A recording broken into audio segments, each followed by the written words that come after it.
Bienvenue à toutes et à tous. C'est donc ouvert pour ce numéro de décryptage. Au menu, le Parlement béninois à l'épreuve des législatives. Le statu quo s'interroge-t-on ce matin sur Eden Télévision. Le Parlement béninois à l'épreuve des législatives de 2019. Le statu quo, c'est bien sûr, je le dis, une interrogation pour faire le débat à ce jour. Monsieur Saliou Adamou, il est acteur politique de l'opposition, proche de l'opposition. Face à lui, Stéphane Toha, il est observateur de la vie politique. Alors, le Parlement béninois, vous l'avez sûrement constaté, est au centre de toutes les attentions hier, aujourd'hui encore, et encore pour quelques jours, et ce le sera, et pour cause. Il revient à l'institution de trouver des voies, des issues de sortie de l'impasse. Il revient à l'institution de mobiliser justement les élus, quitte à légiférer, à modifier quelque peu les différents tests à savoir l'achat des partis politiques, le code électoral, quitte à permettre justement une tenue à bonne date des législatives du 28 avril 2019. Et puis, le processus étant lancé hier, l'on devrait normalement aboutir, s'attendre à une suite. Mais après la réunion du comité restreint, constitué, vous le savez, de 2 membres de chaque sensibilité, à savoir 2 opposants, 2 élus opposants et 2 élus de la mouvance présidentielle, le président de l'Assemblée nationale, eh bien, le comité restreint a fait le point de à la conférence des présidents. Ce n'est qu'après cela que bien tard, dans la soirée justement de ce lundi, eh bien, la plénière a été ouverte, et ceci pour seulement quelques minutes. Elle a été reportée à jeudi qui vient. En attendant jeudi, eh bien, nous allons continuer de réfléchir sur les possibilités, les chances pour le Parlement, eh bien, de légiférer, quitte à permettre au corps électoral de voter justement le 28 avril 2019. Et c'est à cet exercice que je vous convie. Saliou Adamou, bonjour à vous. Bonjour, monsieur le journaliste. Inutile de vous présenter, je rappelle que vous êtes président du parti PPS, c'est bien ça, que vous définissez comme Parti du peuple souverain. Parti du peuple souverain. Je rappelle que vous êtes très proche de l'opposition, sinon opposant, pour être plus précis. Stéphane Toha, regarde-lui, sa posture neutre, il est observateur de la vie politique. Bonjour, monsieur Toha. Bonjour Loris, bonjour monsieur Saliou, bonjour aux amis auditeurs, auditrices, téléspectateurs, téléspectatrices Eden TV et Diaspora FM. Content d'être sur le plateau. Merci. Et vous avez suivi le point que je viens de faire, le comité restreint de 5 membres, de chaque sensibilité. Le président, après une longue séance, a rendu compte, bien évidemment, à la conférence des présidents. À la conférence des présidents maintenant qui devrait, après, passer, je dirais, la tâche à la commission des lois.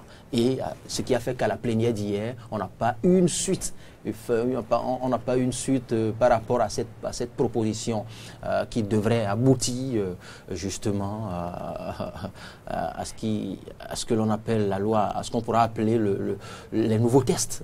Parce que on va devoir toucher quelque peu à ce qui existait. Enfin, si tout va bien, Stéphane Toha. Oui. Cela n'a pas été fait. On y est. Que doit-on retenir de cette lenteur du côté du Parlement?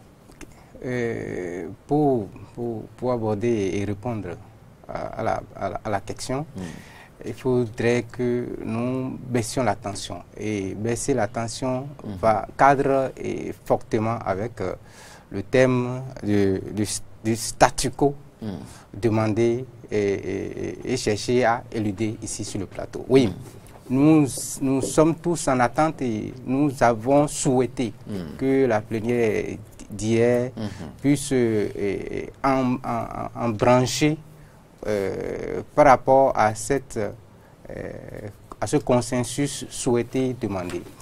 Et la classe politique continue de nous mettre en haleine. La classe politique continue de jouer son bateau pour pouvoir sortir véritablement de bonnes propositions pour calmer la tension en cours, pour pouvoir trouver des solutions à l'impasse actuellement. Et la plénière d'hier, au fait, devrait normalement aboutir, devrait normalement continuer. Il a fallu que le président de l'Assemblée nationale utilise un peu de sa sagesse pour que la présence de tous les députés soit effective. Puisqu'il ne faut pas retomber toujours dans les mêmes guéguerres d'il y a quelques mois, quelques semaines, pour dire que non, ce sont de politiques d'une certaine obédience qui se sont retrouvées pour orienter autrement cette proposition demandée et voulue. Et que d'autres ont été ostracisés. Voilà, donc tel que relancer, ce n'est pas du temps perdu, ce n'est que du temps gagné pour la paix et pour la République. Je crois que dans l'évolution du débat, nous allons aborder concrètement ce qu'il y a, puisque de toutes les façons, nous savons tout ce qui a été déjà proposé et pouvons mesurer ce qui a été proposé, les retouches éventuellement par rapport à ce qui est actuellement, par rapport à la charte des partis, par rapport au code électoral en cours actuellement. Surtout aux dispositions à polémique. Voilà. Alors, Salih Ouadamou, vous avez suivi l'actualité au Parlement. Je viens de vous rappeler quelque peu les points essentiels de la plénière d'hier. Merci beaucoup. Que retenir de cette lenteur, un peu comme je l'ai posé à Stéphane Torra? Le suspense dure-t-il trop? Merci beaucoup, monsieur le journaliste. Vous savez, nous sommes dans une république où l'injustice est le pilier sur lequel nos gouvernants s'appuient aujourd'hui pour faire ce qu'ils veulent de la République. Vous le pensez? Et nous disons, dans une situation d'injustice... L'injustice, vous avez... Ah oui. Dans une situation d'injustice, lorsque vous êtes neutre, c'est que vous acceptez l'injustice. Vous n'êtes pas sans savoir que... Où se situe l'injustice d'abord? Où se situe l'injustice dans l'injustice se situe en fait dans plusieurs domaines.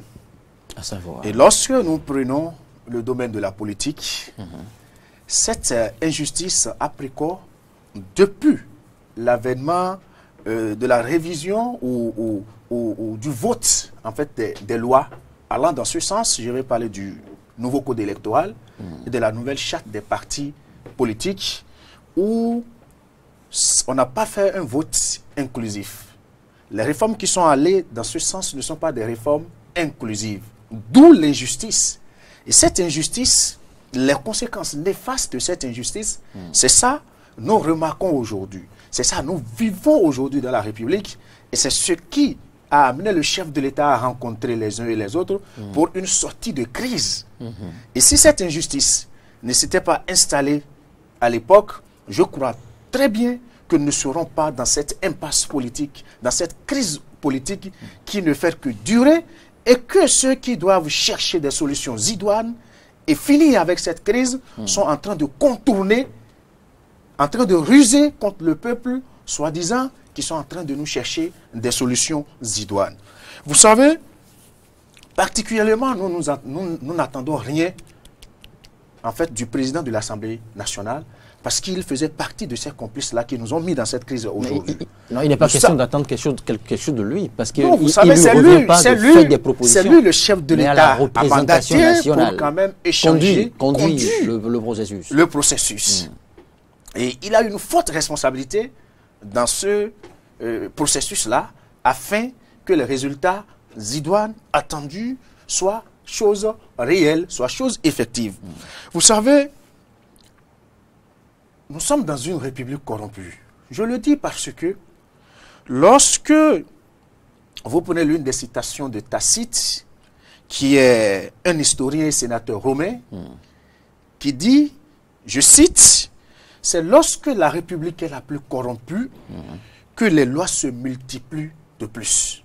Et nous avons connu cette République aujourd'hui depuis l'avènement du régime du nouveau départ et de la rupture, depuis le 6 avril 2016 jusqu'à aujourd'hui, que le gouvernement est venu pour faire voter uniquement que des lois. Et vous n'êtes pas sans savoir qu'aujourd'hui... À vous suivre, c'est à croire que c'est seulement depuis l'avènement de Patrice Talon que les lois ont été multipliées davantage. On a l'habitude de voter des lois. Que la corruption a pris corps au Bénin. C'est à croire que c'est à partir c'est à l'avènement du régime de la rupture que vous avez commencé à lire l'actualité au Bénin. Que nous avons commencé à lire l'actualité allant vers, je ne sais pas, parce il fallait le dire. C'est à croire que vous n'avez rien vu avant. Vous n'avez pas compris, monsieur le journaliste. Talon. J'ai bien dit que les lois se multiplient. Cela ne veut pas dire que les lois ne sont pas ou bien n'étaient pas votées avant l'avènement du nouveau départ. Non. J'ai dit les lois se sont multipliées davantage. Lorsque hier, les lois se votaient peut-être 2, 3, 4, 5, mais aujourd'hui, ils ont tellement voté des lois à telle enseigne qu'on est incapable de gérer l'application de ces lois aujourd'hui. Oui, et c'est pour cela que nous disons, la question n'est pas là. Ces lois, parce que ces lois sont tellement multipliées que la corruption a pris corps dans notre République. Et nous disons... Donc pour vous, les lois génèrent la corruption. Vous savez? C'est plutôt le contraire. Non, non, écoutez-moi très bien. Si c'était des lois qui étaient votées dans l'intérêt du peuple, c'est bon. Mais c'est des lois... Revenons à notre thématique, revenons à notre sujet, c'est l'Iwadamou. Puisque là, j'ai l'impression que dans votre raisonnement, vous avez semblé vous contredire. Vous êtes parti du fait qu'il prévaut une atmosphère d'injustice au Bénin, qu'il faille corriger. Si tant, vous devez normalement soutenir alors le régime de la rupture, si tant est que vous avez noté de l'injustice, une maldonne, et que l'actuel qui est là promeut des réformes. Même non, monsieur le journaliste, vous ne me comprenez pas. Non, vous ne me comprenez pas. Vous devrez normalement... Il ne faut pas vous ériger en avocat du diable, monsieur le journaliste. Je lis votre raisonnement. Écoutez très bien. Je lis votre raisonnement. J'ai parlé d'injustice. Et cette injustice qui a pris quoi à partir de 2016. Rien qu'à partir de 2016. 6 avril 2016. C'est ce que j'ai bien dit. Rien que. Et la corruption aussi a pris quoi parce qu'il y a des lois qui se sont multipliées davantage. Oui, donc avant 2016, rien de tout ça n'existait au Bénin. Écoutez, si avant 2016... Pour que ce soit clair à tous les niveaux. Écoutez, si avant 2016, nous avons quand même un climat social acceptable, et qu'aujourd'hui ce climat... Sans corruption, sans injustice. Écoutez, j'ai jamais dit sans corruption. Nous pouvons avoir une graine de corruption. Mais cette corruption... c'est qu'elle a été amplifiée depuis l'avènement du nouveau départ. Oui. Vous comprenez ce que je dis? Vous lisez selon les prismes de l'opposant. Non. De l'opposant. Non, je lis en tant qu'observateur politique le peuple, celui qui est avec le peuple et écoute et entend ce que le peuple dit. Et nous nous portons haut ici la voix de ceux qui ne peuvent pas porter leur voix. Et c'est en cela que je dis que la corruption a pris corps à partir où a été amplifié, si vous voulez bien ce mot, où la corruption a été amplifiée à partir du régime du nouveau départ, du 6 avril 2016 jusqu'à aujourd'hui. Et j'ai étayé ce que je dis à la base d'une citation de Tacite qui est connue mondialement, qui dit c'est lorsque la corruption s'installe dans un pays que les lois se multiplient davantage. Oui. J'ai été clair. Oui. Et ce que je dis, nous n'avons rien à espérer par rapport à cette sortie de crise. Parce que vous avez vu ce qui s'est passé hier à l'Assemblée nationale. Une plénière qui est prévue à 10 h. Et que c'est au-delà de 17 h, 18 h qu'on a commencé. Et qu'on a rejeté ou reporté à jeudi. Avec le temps. Est-ce que nous avons le temps pour reporter tout ça? Qu'est-ce que les députés ont fait aujourd'hui? C'est ce qui nous fait poser la question de savoir s'il n'y a pas un statu quo. Si le statu quo ne prévaut pas. C'est ce que je dis. Est-ce que vous comprenez? Oui. Si les députés, écoutez. Et il nous faut y réfléchir dans ce sens. Écoutez. Les élections, c'est pour le 28 avril prochain, n'est-ce pas? Et s'il faille proroger un peu la date du 28, peut-être au-delà du 28, ce n'est pas grave. Mais ce qui est à comprendre, c'est quoi? ils sont dans une autre optique. De la révision, de la tentative de révision de la Constitution. Parce que lorsque vous prenez les points qui ont été énumérés hier, j'aurais voulu ce matin que nous réfléchissions au fait à cette sortie de crise. Écoutez, avant que nous réfléchissions, avant qu'on apporte des solutions, il faut faire un diagnostic. Et non verser dans un réquisitoire. Écoutez, si en fait nous ne faisons pas un diagnostic bien déterminé, comment nous pouvons solutionner? Oui, mais quitte à ne pas nous écarter du sujet. C'est ce diagnostic-là. Parce que le sujet est là. Le sujet est là. C'est la sortie de l'impasse. Il va falloir que nous expliquions de fond en comble aux populations, au peuple, à ceux qui nous regardent, à ceux qui nous écoutent, afin qu'ils puissent comprendre là où le problème a commencé. Vous convenez avec moi que nous aurons après des milliers de tribunes pour continuer à adresser notre réquisitoire contre le gouvernement. Cette tribune, c'est une opportunité et il faut profiter en fait et expliquer à nos populations. Mais il nous faut aborder une thématique. Et c'est ce que je dis, monsieur le journaliste. Et la thématique, c'est le Parlement béninois à l'épreuve des législatives. Et le décryptage s'interroge sur le fait que le statu quo ne dure-t-il pas un peu trop? D'abord, est-ce que cela n'est pas assimilable à un statu quo? Je pense qu'il nous faut réfléchir au fait dans ce sens. Je pense que nous sommes restés dans la fourchette de ce que vous dites, hein. On n'est pas allé au-delà. On n'est pas allé au-delà. Nous sommes restés dans ce cadre de questions que vous avez posées. Et pour répondre, il faut nous laisser quand même expliquer de fond en comble avant de solutionner, avant d'apporter nos essais de solution. C'est ce que nous disons, monsieur le journaliste. Oui, quitte à ce que tout le monde puisse nous comprendre. Naturellement, les gens vont nous comprendre, sauf ceux-là qui ne veulent pas. C'est ce que vous pensez. Alors, Stéphane Toha, vous avez voulu réagir rapidement par rapport à la position de votre vis-à-vis. Oui, monsieur Adamo, j'aurais souhaité que ça soit véritablement une émission qui apporte davantage à la compréhension de ce qui se fait aujourd'hui, à la participation de chacun d'entre nous, même si nous ne sommes pas à l'Assemblée nationale. Nous sommes représentés là-bas. Et la position de chaque député, nous devons faire une lecture vraiment sérieuse par rapport à cette position-là, pour dégager ceux qui veulent sortir de l'impasse et ceux-là qui veulent toujours maintenir la supposée crise. Je ne suis pas d'accord avec M. Salou et il doit être d'accord avec moi parce que vous avez travesti ce que vous avez, l'auteur que vous avez cité, parlant de république corrompue. Mais pour combattre la corruption, il faut des tests. Alors, ça ne veut pas dire que c'est parce que les tests se multiplient là que la République est corrompue. C'est parce que la République est corrompue qu'il faut trouver des tests pour combattre chaque aspect ou bien chaque secteur de corruption là. Donc, je ne partage pas votre lecture par rapport à cette citation. Dire que les gens ne sont pas associés par rapport au vote du 17 septembre 2018 concernant l'achat des partis politiques, c'est encore maintenir la grande majorité de la population dans l'ignorance, puisque les gens ne vont pas lire, les gens ne suivent pas souvent. Vous ne pouvez pas dire que les députés, à leur tête, le président de l'Assemblée nationale, n'ont pas fait un séminaire à grand propos concernant l'achat des partis et le code électoral. Vous ne pouvez pas dire qu'ils n'ont pas fait de débat au niveau de Azalaï Hotel concernant les mêmes tests. Qu'est-ce que nous voulons?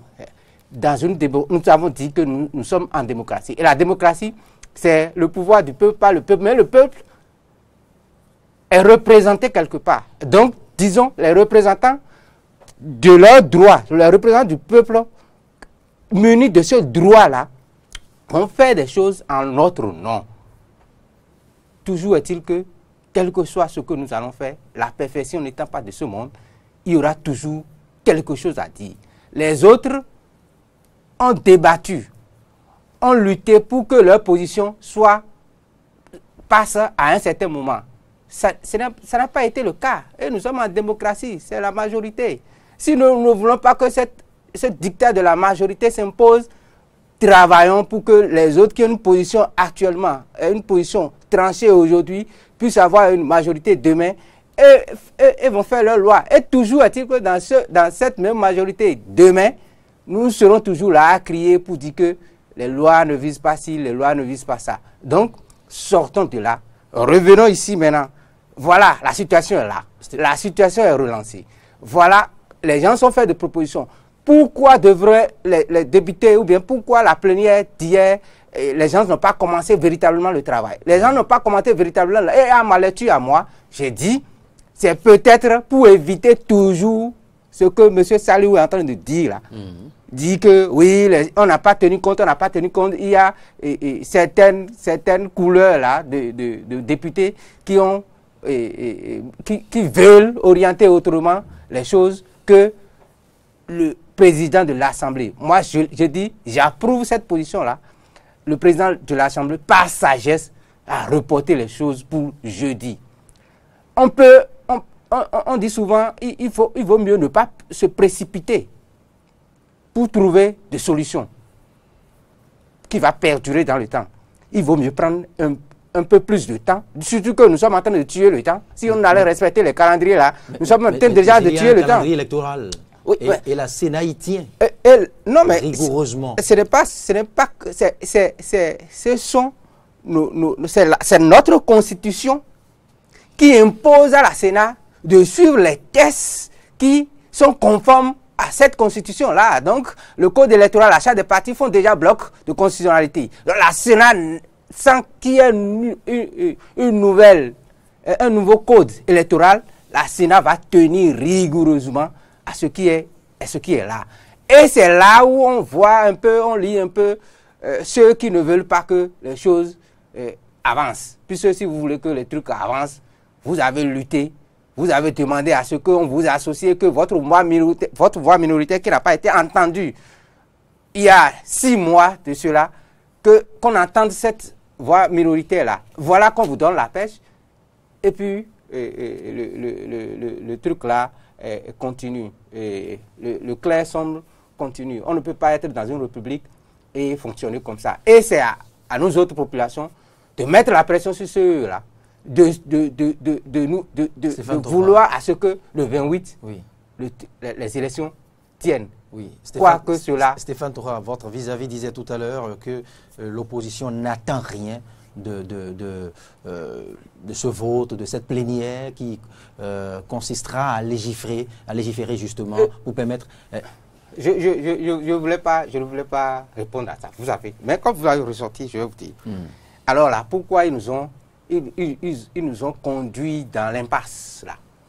Pourquoi ils nous ont conduits dans l'impasse politique actuellement? Si l'opposition dit qu'elle n'attend rien. Donc c'est l'opposition qui a conduit à l'impasse. Ne nous voilons pas la face. Il y a des tests de la République. Les tests, les lois contraignent forcément. Vous savez, dans l'application des tests, il s'est fait qu'il y a des difficultés où des gens ont joué de la politique en faisant, en ne facilitant pas la tâche à leurs adversaires, à leurs partenaires. Ça revient à l'homme, à l'administratif qui fait exécuter ces lois-là. Mais tout ce qui est sûr, ils se sont battus pour que ces tests-là leur soient appliqués. Ce n'est pas le cas. Ils ont lutté. Ils se sont soulevés. Ils ont marché pour qu'on accepte, pour qu'on ouvre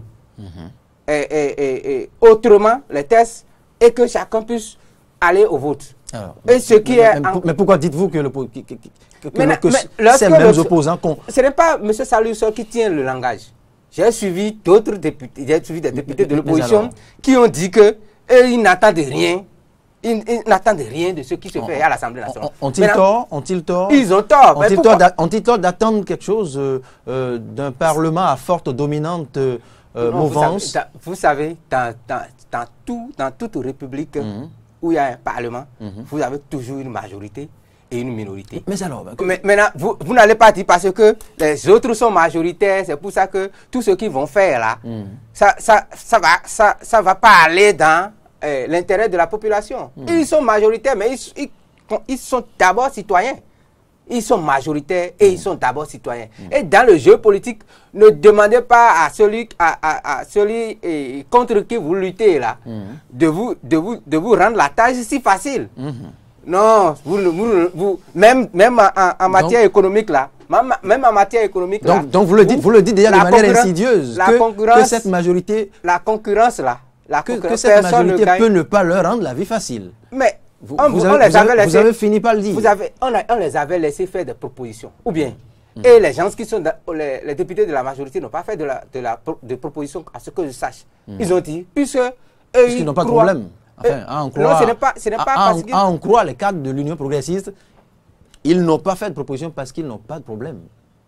Bon, s'ils l'ont dit, d'accord, je comprends. Mais s'ils l'ont dit, maintenant, je suppose que eux, par rapport aux tests actuellement en cours, ils n'ont pas de difficulté à respecter. Oui, parce qu'ils se sont tirés d'affaire. Ces tests-là. Donc, s'ils n'ont pas de difficulté, ils sont les seuls élus ça veut dire que par rapport aux tests, par rapport aux tests, eux, ils n'ont pas de difficulté. Donc, ils n'ont rien. Ils ne devraient normalement rien proposer. S'ils proposaient quelque chose... Ils le devraient. Non, s'ils proposaient quelque chose, ça veut dire qu'ils ne sont pas en harmonie avec leur position. Non. Donc, ils ont laissé... C'est là la portée antithétique, ils ont laissé... C'est là le manque de patriotisme. Non, ils ne devraient pas. Ils devraient normalement, comme ils ont fait, soutenir les propositions et voir ce qui sera applicable pour que chacun se sente concerné par les élections. Maintenant, les autres ont déjà fait. Il ne revient pas à ceux qui n'ont rien proposé là de venir dire que non, mais il y a du dilatoire ici, là. On dit, on trouvera des solutions. Ils vont trouver une solution politique consensuelle. Mais pourquoi n'a-t-on pas noté cette célérité par le passé, ces derniers jours au Parlement? Pourquoi cette lenteur? Vous voyez, je reviens encore sur ma question. Pourquoi ça traîne? Pourquoi ça patine? Pourquoi ça stagne? Avant que monsieur Adamou ne prenne la parole là.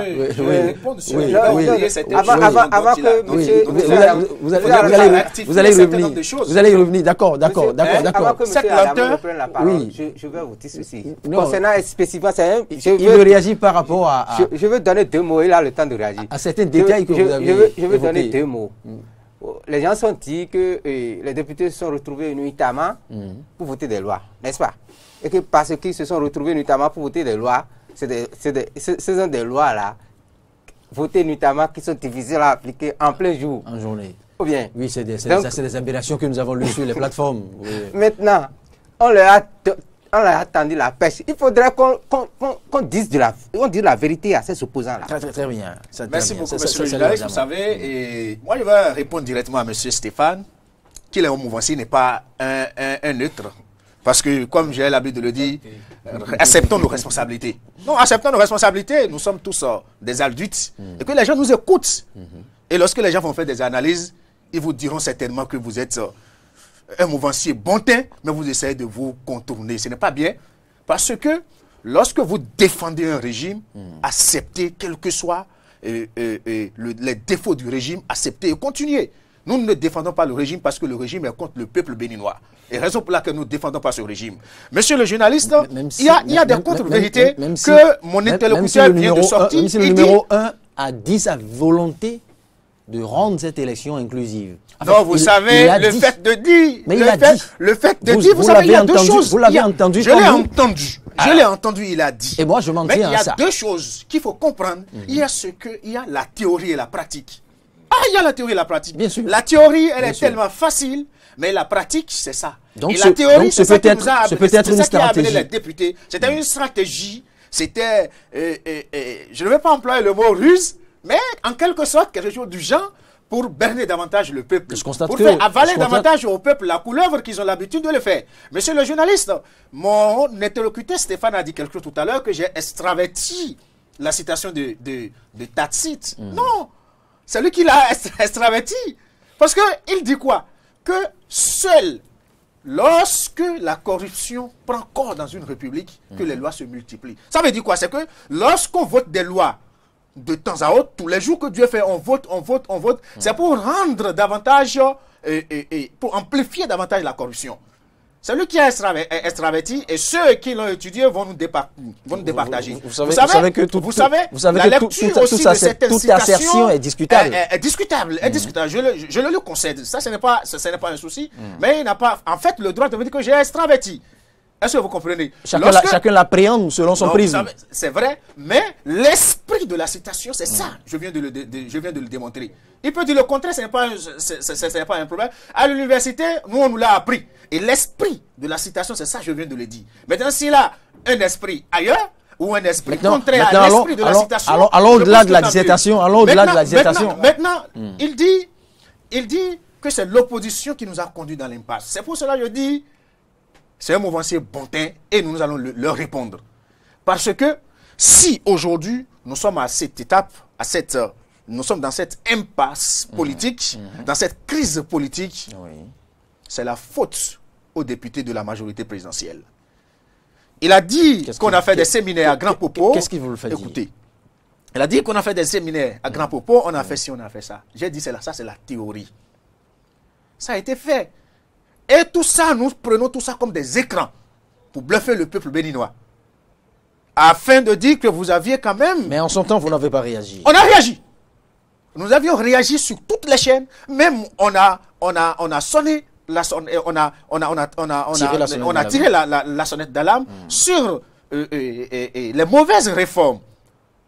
Sur la charte des partis politiques et le code électoral. Maintenant, mais les gens ne nous ont pas écoutés, mais aujourd'hui, ils veulent... Comme je vous l'ai dit tout à l'heure. Ils veulent jouer, comme je vous l'ai dit tout à l'heure. Aux pompiers. Ils ont attissé le feu, ils veulent jouer aux pompiers. Ça y est, je ne vous arrête pas. Vous aurez la parole. Vous avez toujours votre temps de parole.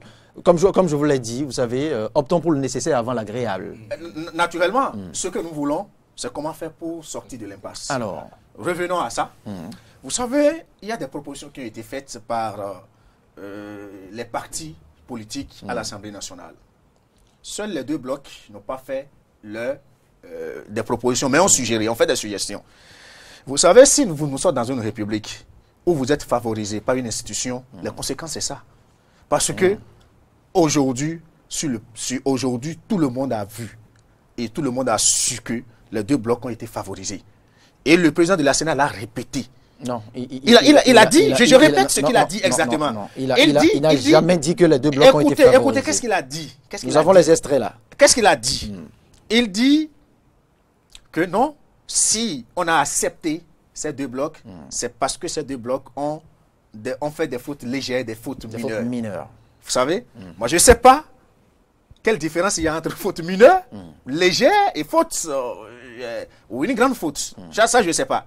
Il viendra peut-être nous l'expliquer. On pourra faire toutes les analyses possibles, mais seul l'auteur sait ce qui... Mais vous savez, quelle sémantique cache le concept mineur n'avait pas sorti ce papier, est-ce que vous aurez l'information qu'ils ont été favorisés par des fautes mineures, des fautes légères? C'est vous qui faites usage de ce concept de favoritisme. Est-ce que vous le savez? Non. Nous sommes dans une république où tout est corrompu, tout est favorisé par rapport à un clan. Et c'est pour cela... Vous voulez dire qu'on aurait pu quand même, hisser les fautes attribuées aux autres aussi, au rang d'erreurs mineures, de fautes mineures. Faute de scienture, ils ont confisqué nos dossiers. Et d'abord, toutes les observations étaient déjà réglées, mais jusqu'à aujourd'hui, nos dossiers ont été confisqués. Notre récépissé, nos récépissés ont été confisqués. Vous savez que la scienture vaut l'acte. Vous comprenez? Mais il y a des scientures qui n'ont pas été faites au niveau des pièces fournis par des candidats, bloc républicain, bloc progressiste.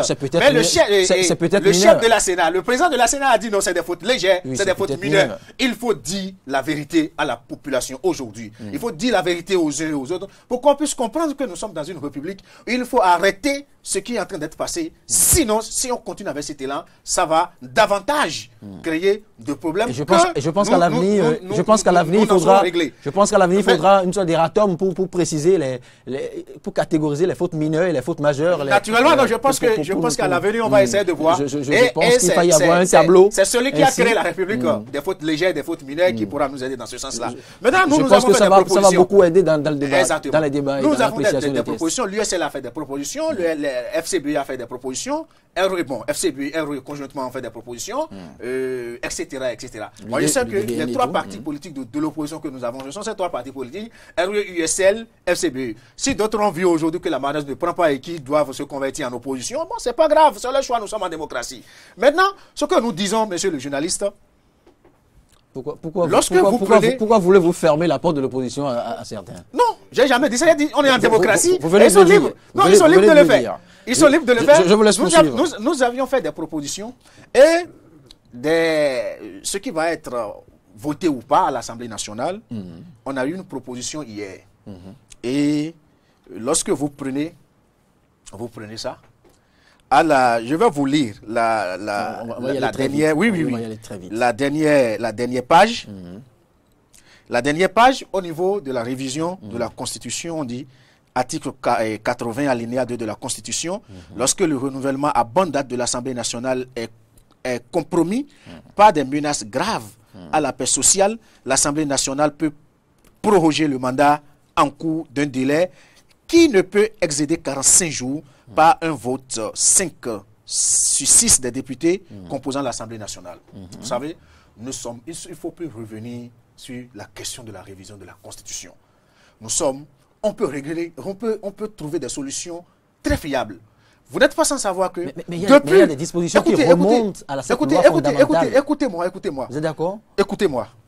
Vous n'êtes pas sans savoir que depuis la première législature jusqu'à la 6e législature, il y a eu quand même les rentrées parlementaires qui ont glissé du 2 avril au 22 avril et au 15 mai. Là, vous parlez de rentrée parlementaire. On parle ici de la tenue à bonne date de l'élection. Écoutez. Je vais parler de l'installation de la nouvelle mandature. Ça a été glissé du 2 avril au 22 avril et au 15 mai. Et pourquoi ne pas faire de la sorte? Il faut nécessairement toucher la Constitution. Vous savez, ils ont déjà échoué 2 fois pour la révision de la Constitution. Et qu'on ne nous dise pas, c'est pour des élections inclusives, neutres, transparentes, sans opacité quelconque, qu'il faut réviser la Constitution. Il faut appliquer l'article 68 de la Constitution.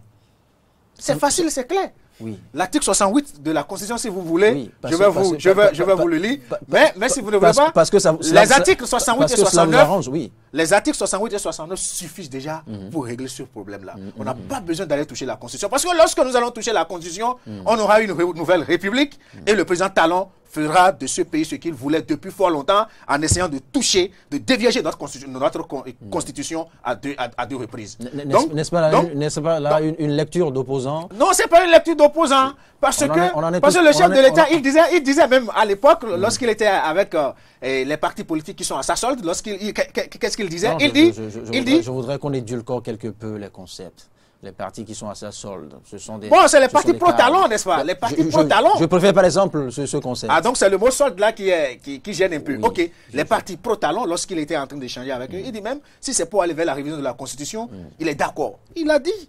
Ce n'est pas les propositions, en fait, de ces chefs de parti qui étaient en face de lui. Mais c'est sa proposition. Et la majorité était dans cette logique, n'a pas proposé à suggérer si on doit proroger le mandat des députés de 45 jours. Et déjà, des gens ont publié sur les réseaux sociaux pour déjà interpeller la conscience des uns et des autres pour qu'on puisse aller dans ce sens pour qu'il y ait des élections inclusives. Je dis c'est faux. Je dis c'est faux. Pour qu'il y ait des élections inclusives, des solutions, il faut nous appliquer les articles 68 et 69 de la loi fondamentale et tout est réglé.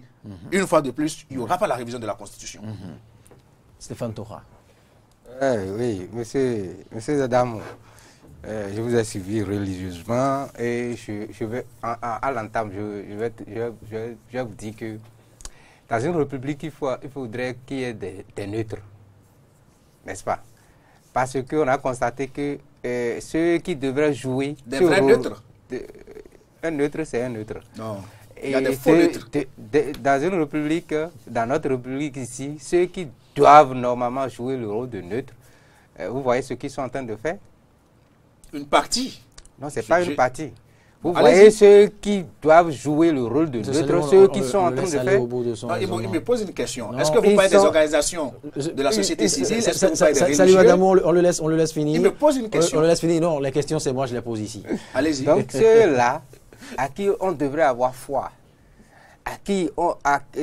ceux-là chez qui on devrait se retrouver, pour que, bon, de ces petites difficultés de malcompréhension soient levées, ceux-là se retrouvent tous en train de faire âprement, proprement et grandement la politique. Par conséquent, on n'a personne d'autre que les tests. On n'a plus rien d'autre que les tests à suivre. D'accord. Donc, souffrez que je vous dise ce que moi, en tant qu'analyste politique, je reproche à cette classe dite opposante. Puisque pour réclamer, pour se dire qu'on est de l'opposition, il faut aussi respecter les tests. Il y a un test des partis politiques. Et quand je dis des trucs comme ça, vous allez dire que je suis en train de prendre position. Non, je suis dans une république et on dit que nous sommes dans un état de droit. L'état de droit, c'est le respect des tests, simplement.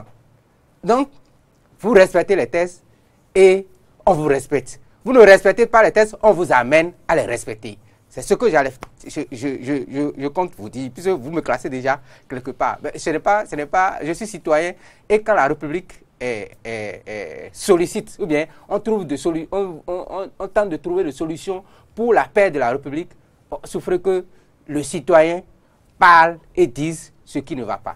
L'opposition a voulu une élection inclusive, l'opposition a fait des propositions, et quand la plénière est ouverte, je crois que les premiers qui doivent être à l'Assemblée nationale pour pouvoir soutenir leurs propositions, c'est toujours ceux-là qui demandent une ouverture et la pêche leur est tendue.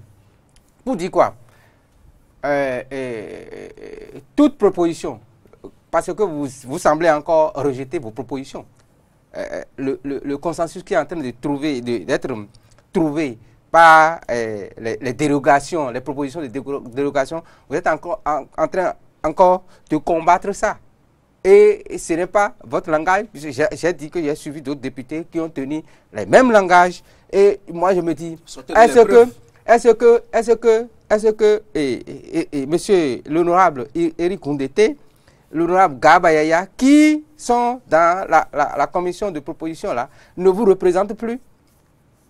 Ou bien déjà, vous êtes en train de leur dire non, n'allez pas faire cette proposition-là. S'il y a une proposition qui peut nous sortir de l'impasse, allons à la proposition. S'il fallait réviser la Constitution, moi j'aurais souhaité, puisqu'il y a 3 camps par rapport à cette révision de l'article 80, ceux qui ne veulent pas qu'on révise, ceux qui veulent qu'on révise 45 jours, et le 3e, plus de 45 jours. Moi, je serais, par exemple, au niveau du 3e, révisé plus de 45 jours. Moi, je dis plus de 45 jours, puisqu'il faut, pour une fois, si on veut faire une révision là, si c'est l'option, qu'on révise pour amener les députés jusqu'à 2020 et on coupe les élections en même temps, pour se faire un peu d'économie. Par rapport à la promotion de la volonté du talent.